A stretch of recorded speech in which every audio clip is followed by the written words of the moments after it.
तो क्या अमेरिका अब इस गुस्ताखी पर उतर आया है, इस घटियापन पर उतर आया है कि आम लोगों के लिए पीने का पानी बंद करने वाला है?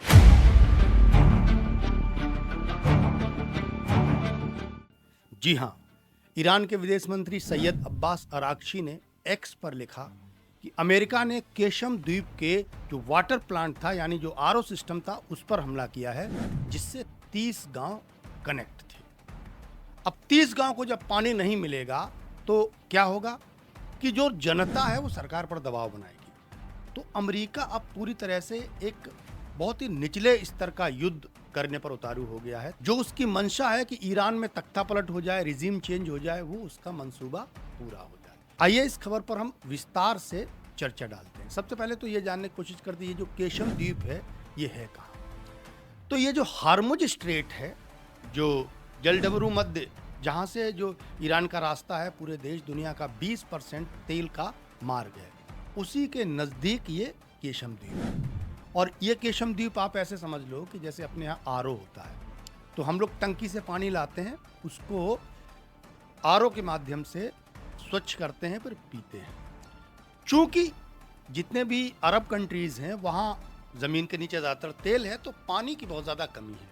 समुद्र का पानी जो नमकीन, खारा होता है और भारी होता है, उसको पीने लायक यानी मीठा पानी बनाने के लिए ये लोग उस पर पूरी वो जो केमिकल प्रोसेस होती है उसको पूरा करते हैं। बाद में ये पानी एक जगह स्टोर होता है और वहाँ से जो कनेक्टिविटी गांव की होती है वहाँ पानी जाता है।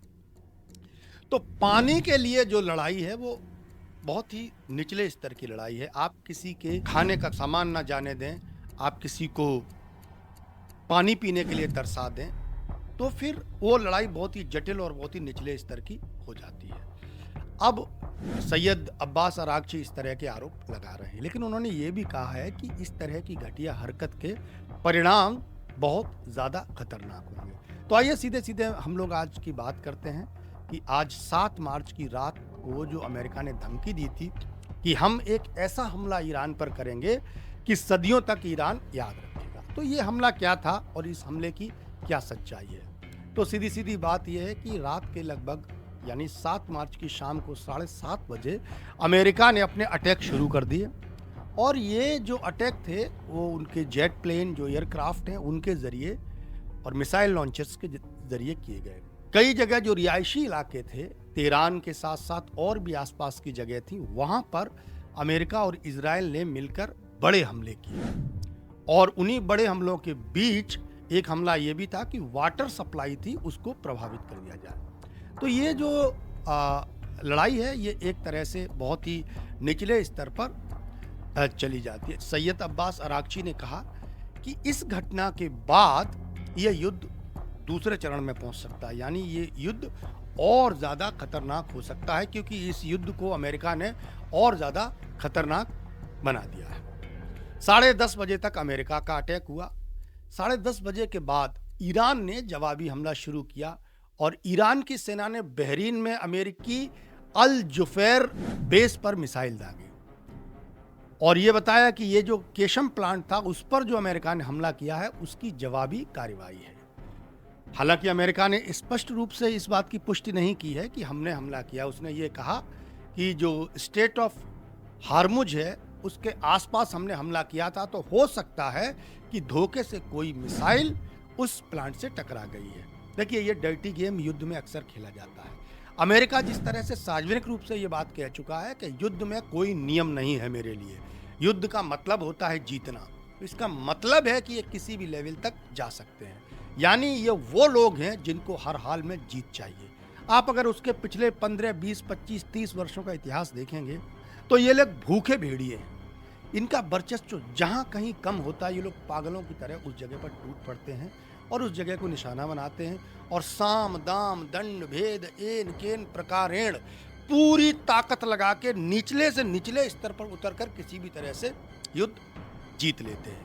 तो अब दो चीज़ें हैं कि एक आदमी अगर युद्ध के जो नियमों को मानता है वो आदमी युद्ध के नियम के हिसाब से चलेगा, लेकिन जिसको सिर्फ युद्ध जीतना है, पानी पर अटैक करेगा, खाने पर अटैक करेगा, स्कूलों पर अटैक करेगा, अस्पतालों पर अटैक करेगा, यानी हर उस जगह अटैक करेगा जिससे सरकार पर दबाव बने। जब ज़्यादा से ज़्यादा लोग मरेंगे तो सरकार से सवाल पूछेंगे। तो अमेरिका की रणनीति यही है। अभी हम चर्चा इस बात पर भी करेंगे कि कल ईरान के राष्ट्रपति ने एक बयान दिया था, माफ़ी मांगी थी कि मैं मिडिल ईस्ट के अन्य देशों पर हमला नहीं करूंगा। और सुबह सुबह यानी सवेरे के टाइम 3 बजे 4 बजे अरब देशों ने अमेरिका से शिकायत की कि ईरान हम पर फिर से हमला कर रहा है। तो यहाँ गौरतलब बात यह है कि राष्ट्रपति ने यह कहा था कि अगर मिडिल ईस्ट के देश अमेरिका को हम पर अटैक करने के लिए अपनी ज़मीन प्रयोग में नहीं लाने देंगे तो ही हम उन पर हमला नहीं करेंगे। अगर आप यही कार्रवाई जारी रखेंगे, अगर अपनी ज़मीन, अपने एयर बेसिस उनको इस्तेमाल करने देंगे तो हमला होगा। और कतर और अरब की ज़मीनों का इस्तेमाल, बहरीन की ज़मीनों का इस्तेमाल किया गया। फलस्वरूप ईरान ने उन पर भी मिसाइलें दाग दी और तेल अवीव में भी बहुत बड़े बड़े हमले ईरान ने किए हैं। अब इसमें जो सबसे बड़ा खेल है वो ये है कि इजराइल में मीडिया पर सेंसरशिप लगी हुई है। इजराइल की कोई खबर जो डिजास्टर की होगी वो बाहर नहीं आती है। सिर्फ वही खबरें बाहर आती हैं जिसमें या तो इजराइल अटैकिंग पोजीशन में होता है या फिर किसी रिहायशी इलाके पर कोई मिसाइल गिर जाती है जिससे दुनिया की संवेदना ली जा सके। तो उन घटनाओं को इजराइल को की तरफ से जो उसके पत्रकार हैं, उसके अखबार हैं, दिखाते हैं। वरना जिस तरह की इजराइल की हालत है, आप देखेंगे ना किसी अखबार में है ना किसी टीवी चैनल पर है, क्योंकि पूरी तरह से इजराइल ने उस पर पाबंदी लगा के रखी हुई है।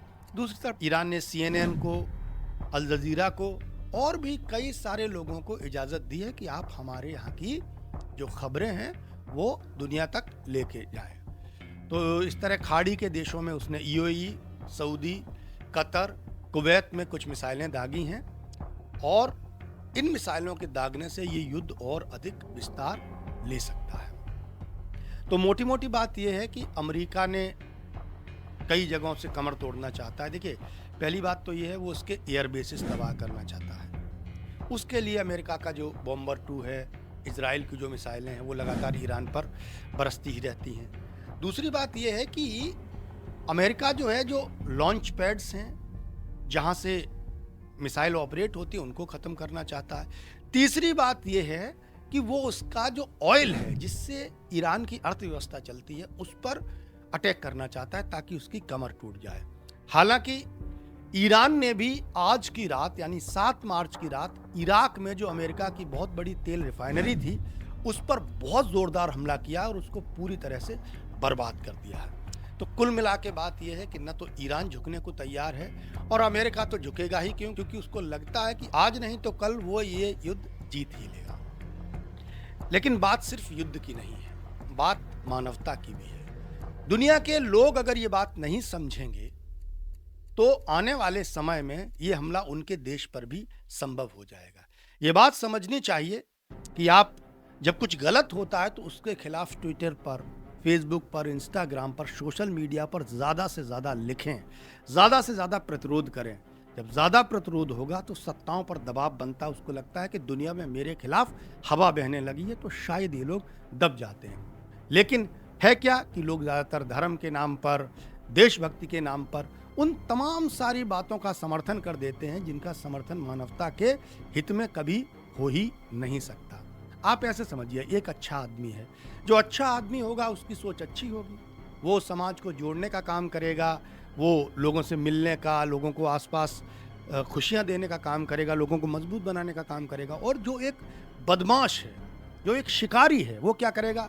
वो एक हाथ में दाना लेकर चलेगा, एक हाथ में बढ़िया चोला पहन के चलेगा कि लोग उसको शिकारी ना समझे, एक हाथ में हथियार भी उसका कहीं होगा जो छुपा हुआ होगा, और वो तमाम सारे हथकंडे ऐसे करता है जिससे उसकी शिकारी की छवि न लगे और वो लोगों की नज़र में ये रहे कि ये भला आदमी है। तो सेम यही सिचुएशन अमेरिका की है।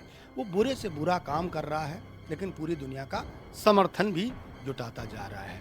आगे जब कोई अपडेट आएगी तो हम आपसे और इस विषय पर बात करेंगे, लेकिन फिलहाल आज की इस वीडियो में इतना ही। मिलते हैं कुछ नई घटनाओं के साथ, नए वीडियो के साथ। तब तक के लिए नमस्कार।